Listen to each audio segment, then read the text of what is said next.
ایک گھنیرے جنگل میں ایک بہادر خرگوش رہتا تھا۔ خرگوش دوسروں کی مدد کرنا اور ہر مشکل کا حل نکالنے میں مدد کرتا تھا۔ جنگل کے تمام جانور اس سے محبت کرتے تھے، لیکن جنگل میں ایک پراسرار بات مشہور تھی کہ کہیں ایک جادوئی خزانہ چھپا ہوا ہے جو پودوں جنگل کو خوشحال بنا سکتا ہے۔ ایک دن خرگوش کے دوست طوطے نے بتایا، خرگوش، میں نے ایک پرانا نقشہ پایا ہے جس میں خزانے کی جگہ دکھائی دیتی ہے۔ خرگوش نے کہا، طوطا، یہ خزانہ تلاش کر کے ہم سب کی زندگی بہتر بنا سکتے ہیں۔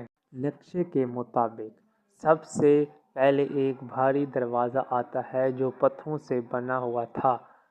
خرگوش نے دیکھا اور دروازے کو کھولنے کے لیے ایک طریقہ سوچا۔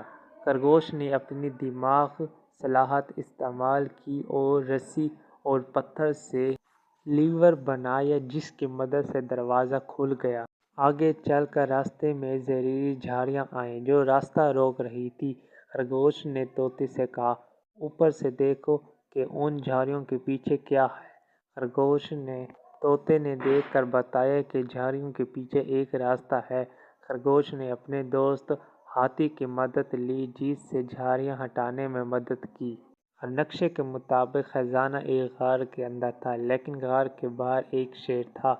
خرگوش نے سوچا، شیر بھوکا لگتا ہے، اسے کچھ کھانے کو دینا چاہیے۔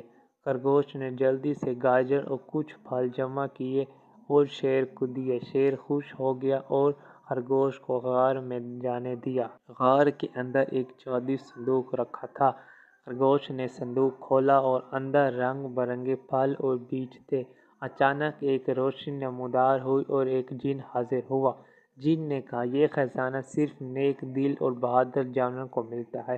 تم نے اپنی عقل اور نیکی سے یہ حاصل کیا ہے، اب یہ بیج پودے جنگل کو خوشحال بنائیں گے۔